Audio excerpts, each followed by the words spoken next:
¿Qué rescatan ustedes de la sesión de ayer? Bueno, a ver, vamos a verlo en un ratito, pero digo, a mí me interesa hablar con algún protagonista de lo que pasó con el impuesto, el 10,5% al El precio de de la la leche. leche.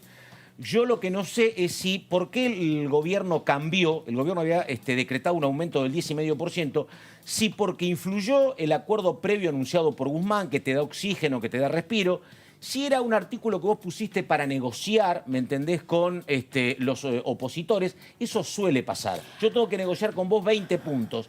Pongo uno para que me digas que no, ¿me entendés?, que es ese, 10,5, y para que me digas que sí en otros. La verdad que no sé lo que pasó, pero el gobierno, afortunadamente para nosotros, que somos los consumidores, bueno, ese artículo del 10,5% lo eliminó. Por lo tanto, aquello que habíamos hablado, que el precio de la leche fluida iba a aumentar entre 5 y 6 pesos, queda desestimado. Es un buen dato en el medio de mucha escasez económica. Sí, se acordó básicamente, Pato, que se pase a tratar un tema de IVA en la reforma tributaria que el gobierno nacional pretende presentar en los próximos meses. Entonces, lo que acordaron para minorar también esta situación es, bueno, está bien, estamos marcando acá este impuesto y tiene que ir tratado en el paquete de reforma tributaria. Un poco es lo que se terminó de resolver en ese sentido. Pero se lo podemos preguntar a uno de los protagonistas, que es el diputado Carlos Heller, que ya está en comunicación con nosotros. Heller, muchísimas gracias por recibirnos. ¿Cómo le va? Buenas tardes. Hola, buenas tardes, ¿qué tal? ¿Cómo les va? Muy bien, muchas gracias. Bueno, estábamos hablando de una de las modificaciones que finalmente pudo obtener la media sanción de la ampliación del presupuesto, concretamente este tema del aumento del impuesto del IVA. Sabemos que hubo antes también una reunión que tuvieron con el ministro Guzmán, y queríamos saber en este sentido si parte de esto que finalmente fue escuchar a la oposición tuvo que ver con esa reunión que hubo con el ministro Guzmán o no, y cuéntenos los detalles si es posible. A ver, varias cosas, porque son varias preguntas o varias reflexiones que de alguna manera se superponen o se complementan. Primero, explicar un poquito cómo es el tema del IVA, que de ninguna manera fue una cosa para poner y sacar, como dijo el Pato. No, nada que ver, no sé de dónde esa fantasía, no es para nada.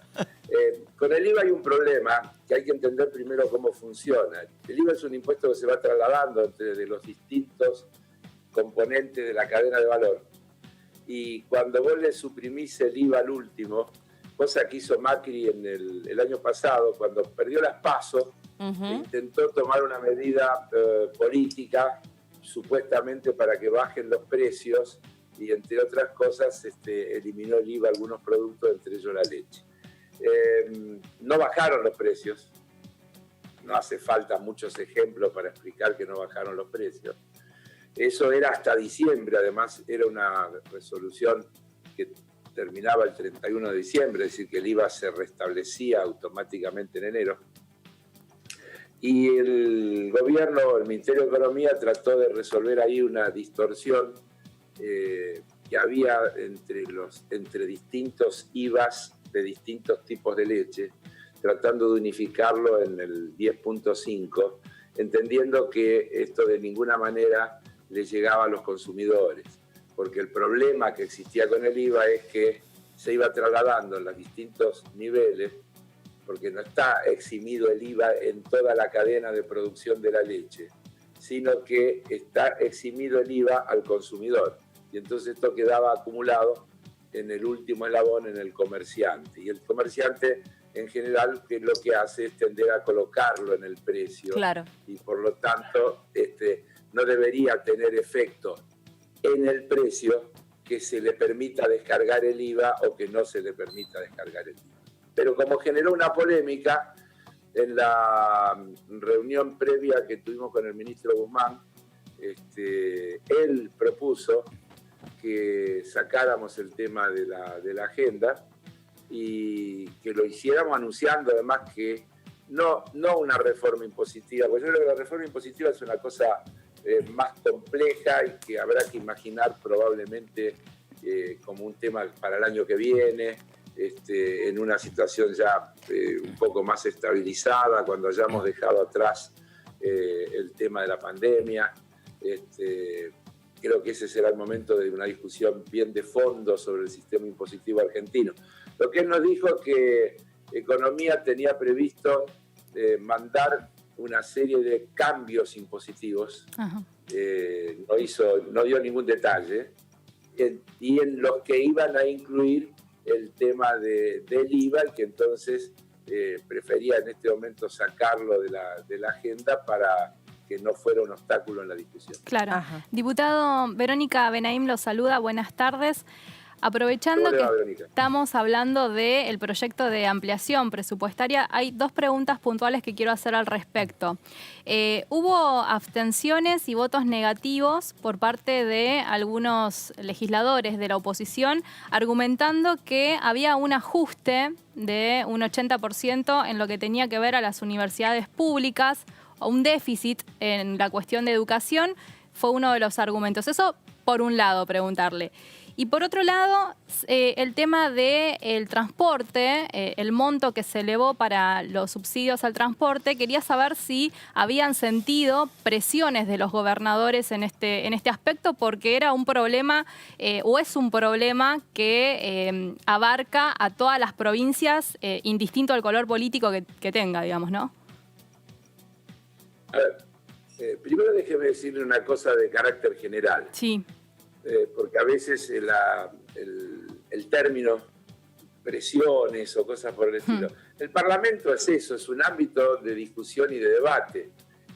Fíjese que en otras épocas, cuando no se debatía, decían que el Parlamento era una escribanía. Para mí es muy saludable que en el Parlamento se pueda debatir y que en el Parlamento se puedan modificar cosas y que se puedan acordar cosas. Creo que es algo que deberíamos celebrar y nunca verlo como una debilidad, sino como una fortaleza.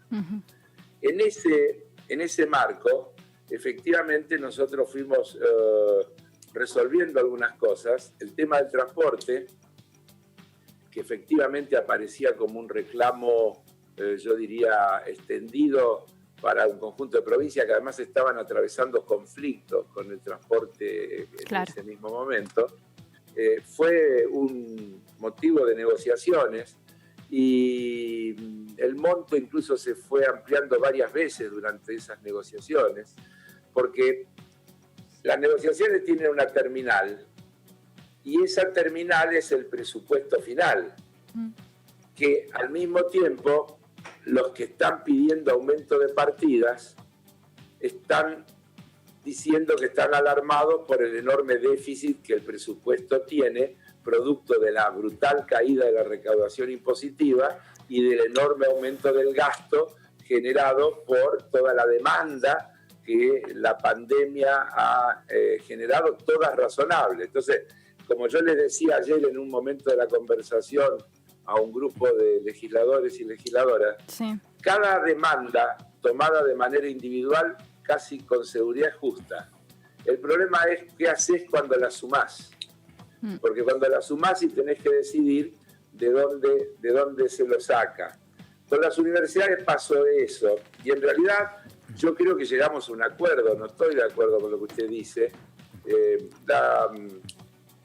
El pedido que había era de que se aumentara la partida universitaria y había una segunda parte del pedido que tenía que ver con la forma en que se distribuían esos fondos. Nosotros acordamos con esos legisladores que no se iba a aumentar la partida y que sí se iba a respetar el mecanismo de distribución que se había aplicado con anterioridad. Y eso creo que habilitó que esos legisladores acompañaran con su voto el tratamiento, que por otro lado, quiero decirle que no es un dato menor, que hemos sacado por unanimidad en general dos leyes enormes que en otro momento probablemente hubieran generado una división muy grande en las votaciones. Acá, casi por unanimidad, porque creo que hubo dos votos en contra. En ampliación uno solo. Uno solo en contra de ASEF y 2 abstenciones. Amplia mayoría, podríamos decir. Amplísima. Le quería aclarar que no es lo que yo digo, es lo que dice la oposición en ese sentido, el tema de lo educativo. Y por otro lado, no me terminó de responder si efectivamente ustedes hablaron directamente con los gobernadores o solo se trabajó en el campo parlamentario. que yo sepa y en lo que a mí corresponde, y yo he estado todo el día trabajando, porque en mi lugar de presidente de la Comisión de Presupuestos no paré un minuto. Nuestro diálogo fue permanentemente con los legisladores, evidentemente. Diputado, una consulta sobre lo que usted señalaba recién, que usted indica, algunos están alertando sobre los riesgos de un déficit muy grande y del aumento del gasto. Digo esto, porque usted también, yo lo escuché en alguna reunión de presupuesto y Hacienda diciendo que tienen que hacer un muy delicado equilibrio entre la necesidad del Estado de recaudar, porque está gastando mucho, y a quién le cobro impuestos porque la actividad económica sufre mucho en algunos sectores. ¿Cuál es el punto de equilibrio? Le pregunto, ¿usted cree que el Estado de aquí a fin de año va a ser un Estado que va a seguir gastando más o va a ser un Estado que se va a cuidar por temor a una emisión que se ponga complicada? No, a ver, Méndez, lo que nosotros ayer aprobamos es una ampliación de presupuesto hasta fin de año, sí, que supone que establece los recursos con el que el Estado se tiene que manejar por lo que resta del año, con las partidas de gastos que también están allí determinadas. Siempre hay un porcentaje de recursos que son facultativos del Poder Ejecutivo para atender situaciones que se puedan plantear, porque no todo se puede prever en algo que se llama presupuesto, es decir, que está presuponiendo comportamientos determinados. Luego, en septiembre, el 15 de septiembre, como manda la Constitución Nacional, el Gobierno Nacional tendrá que mandar el proyecto de presupuesto 2021. Y allí seguramente vamos a tener la posibilidad de discutir a fondo cuáles son las políticas públicas, cuáles son las orientaciones de esas políticas públicas, cuáles son las fuentes de recursos, porque si ustedes se pusieran pacientemente a escuchar las intervenciones del debate parlamentario, verían que un mismo legislador, con la camiseta de la hora de pedir, reclama por un sector que tiene una necesidad, y luego ese mismo legislador, cuando hace una consideración política, dice que está alarmado por la enorme emisión y el crecimiento del gasto y el problema que eso significa para el Estado. Entonces eso es lo que tenemos que discutir de fondo, y por eso creo que también eso va de la mano de la discusión de la política impositiva. Yo le voy a decir lo que yo pienso. Por eso. Y esto no quiere decir que sea lo que piensa el gobierno, estoy dando mi opinión. Sí. Nadie es un enamorado del déficit fiscal. Esto es como lo de la cuarentena y la pandemia. Nadie está enamorado de la cuarentena, nadie está enamorado del déficit fiscal. Pero sin embargo, el déficit fiscal es incluso, por ejemplo, en la Comunidad Europea, en la Carta de Acuerdo de Nacimiento de la Comunidad Europea, se establece un margen de creo que es hasta 3 y pico puntos del PBI como herramienta de crecimiento económico y de mala utilización del déficit fiscal. Entonces, el tema es déficit fiscal ¿para qué? Claro. Para pagar intereses de la deuda no es una buena cosa.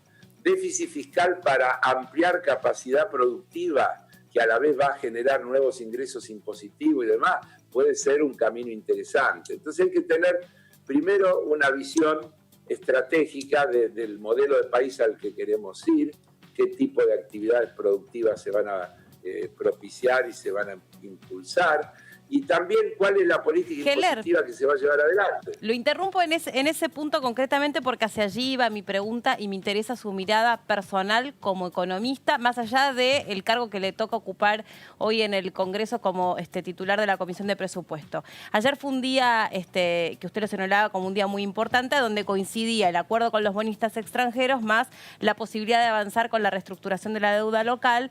Mi pregunta es, frente a las declaraciones que hizo Alberto Fernández, a donde al Financial Times le dijo algo así como, bueno, que no creía en un plan económico para salir adelante de la pandemia, por lo menos no para analizarlo en esta situación, y aparte hasta ese momento no había ese plan con los bonistas extranjeros, y ahora obviamente la situación cambia un poco. Para usted, si usted fuera miembro de ese círculo chiquitito de asesores, es como si fuese un sanitarista, pero un sanitarista económico, ¿qué le diría al presidente de la Nación y al ministro Guzmán sobre cómo cómo se sale de la otra pandemia, que es de la pandemia económica. Sí. ¿Qué es lo que hay que hacer? Mire, está muy bien su pregunta y me viene como anillo al dedo, diría yo, para intentar una respuesta. Yo creo que a veces ustedes, o en general los que manejan la comunicación, toman una determinada frase y con ello hacen una determinada interpretación. Por ejemplo, cuando el presidente dice "me equivoqué con Vicentín", el título y la interpretación es que se equivocó porque avanzó con la expropiación o con la intervención. Cuando uno lee la declaración completa del presidente, él dice: "me equivoqué porque yo creí que la gente iba a estar de acuerdo y me encontré con que la gente no estuvo de acuerdo". Es decir, él no dice que se equivocó con la idea de intentar rescatar la empresa, sino dice: "me equivoqué con lo que yo creía que era el estado de ánimo de la gente respecto de lo que íbamos a hacer". Entiendo. Cuando él dice "no creo tanto en los planes", inmediatamente dice: "mire, todos esos planes que hubo fracasaron", porque en la Argentina planes se vincula a ajustes, a Fondo Monetario Internacional. Entonces, es imposible pensar que haya un gobierno que no tiene un plan. Y el plan, si ustedes que están ahí en el Parlamento toman el discurso de Alberto Fernández del 1 de marzo en la Asamblea Legislativa, van a ver que hay un plan. Cuando después, 20 días después, entramos en cuarentena, ese plan tiene que quedar condicionado a todas las cosas que se tienen que ir resolviendo para poder sobrellevar esa situación. Pero no hay ningún gobierno que no tenga un plan. Lo que pasa es que hay un reduccionismo, que plan es ajuste, que plan es cambios estructurales en los sistemas previsionales, en la legislación laboral. Ese es el plan. El plan de este gobierno es desarrollar una política que mejore la inclusión social, que, como dijo el presidente, se ocupe primero de los que están peor, de los que están en peores condiciones. El plan de este gobierno es generar una renegociación de la deuda que le deje a la Argentina recursos para empezar un proceso de crecimiento. El plan de este gobierno es salir de la indexación y de la dolarización de la economía. Es decir, está lleno de cuestiones que marcan cuál es el plan. No sé qué quieren decir cuando dicen que no hay un plan. ¿A qué se refieren? ¿A qué aspecto de la actividad económica se refieren cuando dicen que no hay un plan? Eso no está claro. Es una cosa que se instala tomándole un pedacito de una frase. Por eso creo que ayer Guzmán incluso hizo una ironía. Dijo: bueno, no tendremos planes, pero tenemos objetivos. Tendríamos que hacer un debate semántico para ver cuál es la diferencia. Esa es una frase del Principito. Por eso. Bueno, Heller, pero... Heller, ¿qué significó ayer la sanción de lo que tiene que ver con la iniciativa de deuda? ¿Cómo analiza este canje que se realizó? ¿Y cómo se baja esto a la gente, al llano, para que se entienda qué significa lo que logró el gobierno nacional en el día de ayer? Una cosa fundamental. La Argentina, con el perfil de deuda heredado, era un país inviable. Con la reestructuración planteada, vuelve a tener la posibilidad de ser un país viable. Nada más ni nada menos que eso.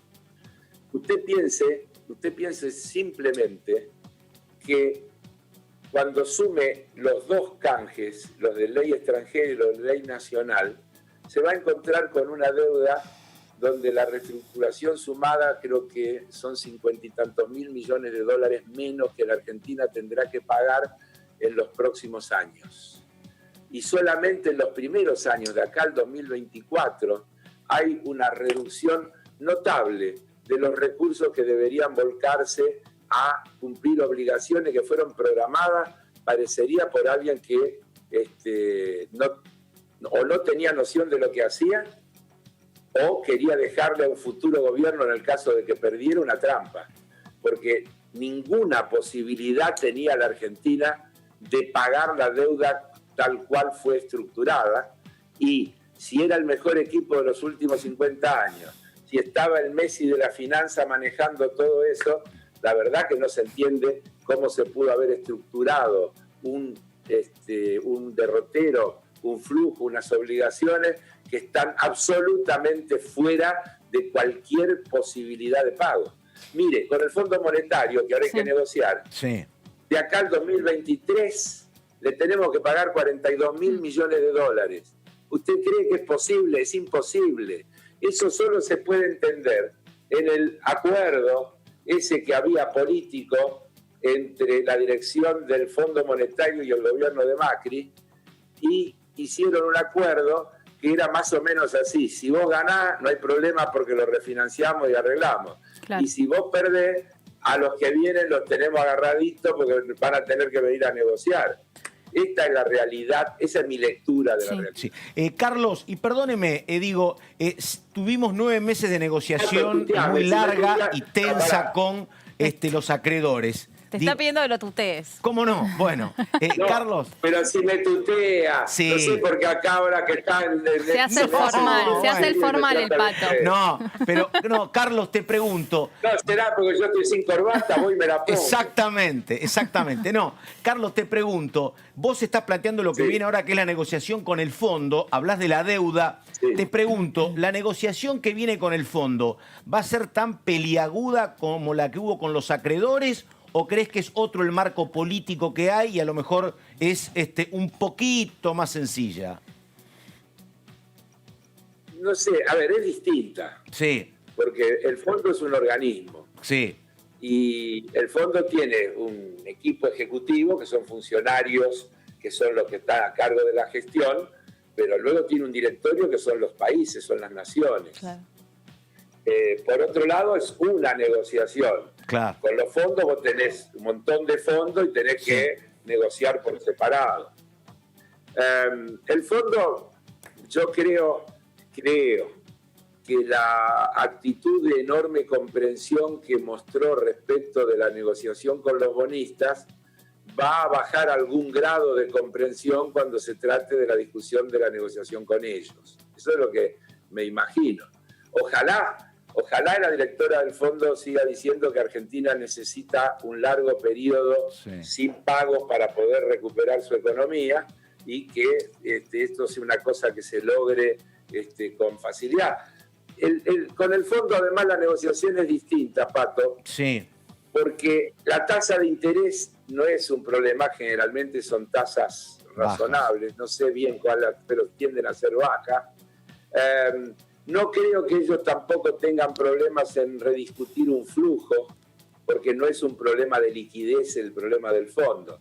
Yo creo que la discusión más dura del fondo se va a dar alrededor del programa. Claro, exactamente, el presupuesto. Lo que siempre exige, que es lo que siempre exige el fondo en esas negociaciones. Jubilaciones. Y entonces ahí aparecen jubilaciones, leyes laborales. Claro, entonces yo creo que con el fondo las discusiones más duras van a ser las políticas, y si hay acuerdo en las políticas, la negociación económica seguramente será mucho más llevadera. Heller, previo a este acuerdo con los bonistas extranjeros, la figura de Guzmán parecía, para algunos sectores, sobre todo de los medios, que podía llegar a tener un reemplazo, que era Roberto Lavagna, post pandemia.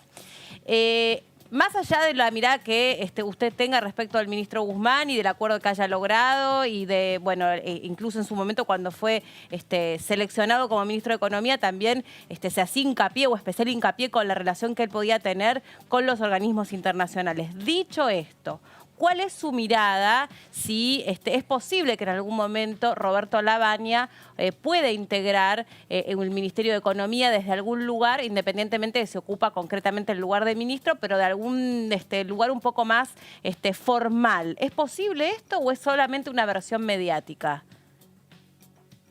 A ver, primero eso se lo tendría que preguntar a Alberto Fernández y a Roberto Lavagna.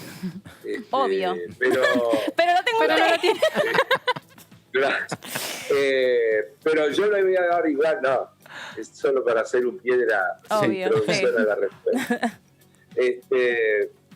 Mire, yo creo que tenemos un excelente ministro de Economía. Excelente ministro de Economía. Es un hombre joven, con una formación excelente y con un pulso para negociar que ha quedado demostrado notable. Me parece que hace mucho que la Argentina no tiene un ministro de Economía de los quilates de Guzmán, y creo que lo que mejor nos podría pasar es que lo podamos conservar por mucho tiempo y que pueda seguir ayudando a la Argentina en este proceso en el que estamos. Y eso no es ningún demérito para la Baña. Obvio, porque, claro. Si no es como el cuento de la madre judía y la otra no te gusta. Sí, sí lo sabré ese cuento. El de las corbatas. Muy bien. Entonces, el de las dos corbatas. Claro. La otra no te la pones porque no te gusta. Claro. Muy bien. Entonces, como no es el caso, yo le digo, no está vacante el ministerio. El ministerio tiene un muy buen ministro. Tenemos que estar felices del ministro que tenemos. Ha mostrado en una cosa de enorme trascendencia como era la renegociación de la deuda, insisto, la firmeza, el timing y el conocimiento como para poder arribar a una negociación exitosa como la que arribó. Y en el medio de todas las presiones que superan todas las cosas que uno se puede imaginar. Por lo tanto, creo que con eso le estoy contestando la pregunta. Sí, me la ha contestado. Gracias. Por mi parte, me gustaría saber finalmente cuándo va a ingresar formalmente el proyecto de ley de aporte solidario, mediáticamente conocido como impuesto a las grandes riquezas. ¿Qué sabemos de esto? Se decía que en agosto podía ya ingresar y empezar a debatirse. ¿Esto es así? ¿Qué avances tenemos? Espero que sí. Espero que sí. Bueno, las cosas... Ustedes vean que... Vamos a poner un tema primero. Sí. El Parlamento viene funcionando sobre la base de acuerdos parlamentarios que se van renovando respecto a la validez de las sesiones remotas y a los temas que se pueden tratar en esas sesiones y demás. Y si mi información no está equivocada, el acuerdo vigente vence esta semana. Es correcto. Es decir que el oficialismo deberá gestionar un nuevo acuerdo con las distintas fuerzas de la oposición. Usted sabe que yo hago siempre un distingo.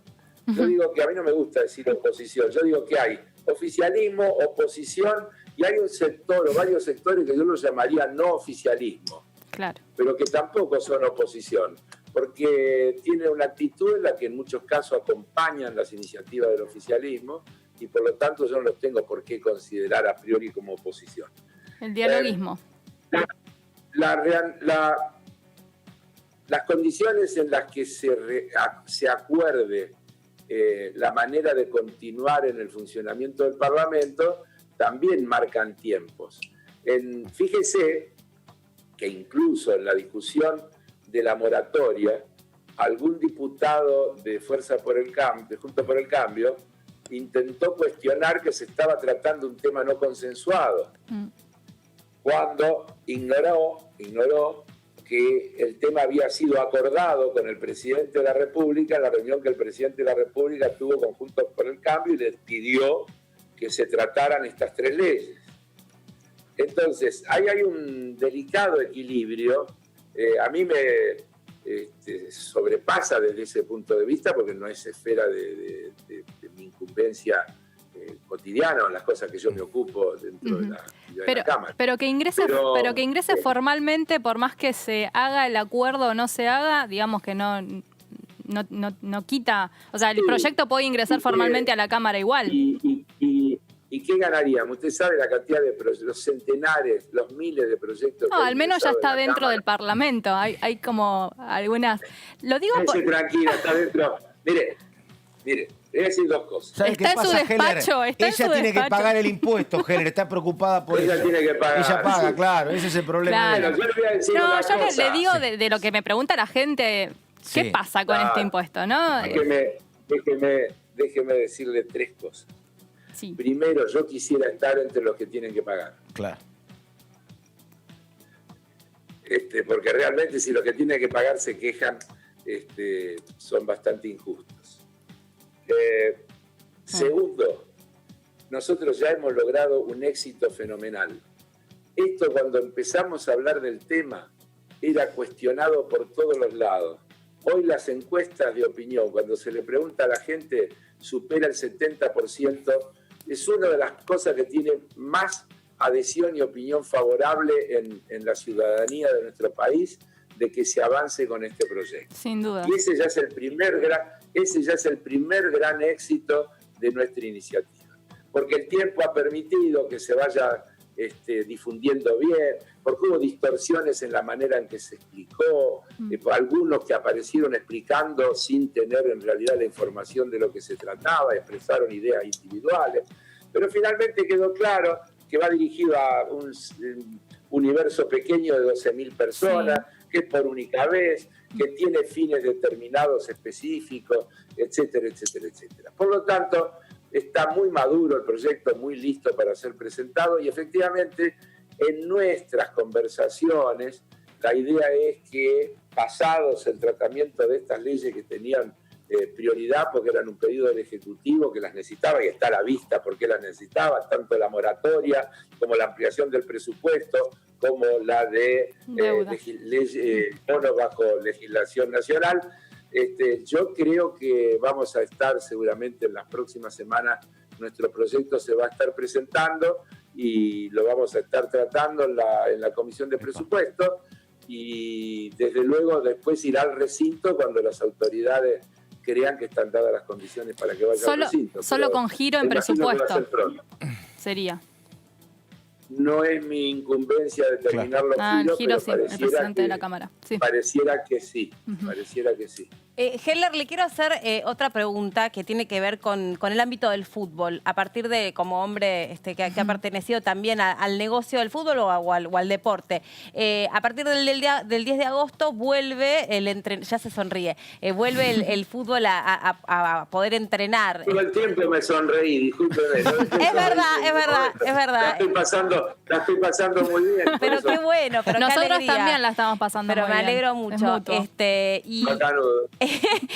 No, y le pregunto, ¿no? ¿Cómo cree que puede llegar a caer este reclamo que vienen haciendo desde el fútbol para que vuelva el entrenamiento local cuando hay un montón de actividades que todavía no logran poner en marcha la máquina? Digo, así como en su momento miramos a los runners y casi los pensamos que eran los culpables de todo el mal en la ciudad de Buenos Aires. Me pregunto cómo puede llegar a caer esto, que se apruebe o que se acepte el regreso del entrenamiento del fútbol a nivel profesional, cuando hay otras actividades que la verdad que la están pasando mal en serio, no pueden volver a trabajar, o lo que decíamos antes, ¿no? Negocios que pudieron volver a abrir y la gente no entra porque no tiene un peso en el bolsillo. No. A ver, son varias cosas, porque si no entra porque no tiene un peso en el bolsillo, la comparación con el tema del fútbol no tendría nada que ver, porque acá el fútbol en todo caso solo se va a poder ver por televisión y el tema está circunscrito a los protagonistas, no al público. Eso es cierto. No está previsto. Sí, lo está hablando de los entrenamientos. Muy bien. Por ahora entrenamientos, y supongamos que se habilite además, como está sucediendo en Europa, que se pueda jugar cumpliendo determinados protocolos. Yo estaba leyendo hoy los protocolos que van a tener que cumplir, por ejemplo, los jugadores del Real de Madrid para ir a jugar a Manchester este viernes, que son muy, muy rigurosos, que se van a aislar en no sé dónde, o los de la NBA metidos ahí en Disney, en una burbuja, en una cápsula, aislados del resto del mundo. Entonces, la clave es si la Argentina está en condiciones de generar protocolos que den garantías de que esas actividades se pueden hacer sin que configuren un incremento del riesgo para quienes participen de esas actividades. Creo que por ahí pasa la cuestión. Tiene complejidades porque el fútbol es una actividad que se juega localmente, pero también internacionalmente. Y la Argentina tiene, creo que 6 o 7 equipos a los que la compelen a participar en un calendario que está establecido y por el cual, creo que en mediados de septiembre, los equipos argentinos van a tener obligación de estar compitiendo y además van a tener que viajar. Y van a tener que viajar a lugares como Brasil.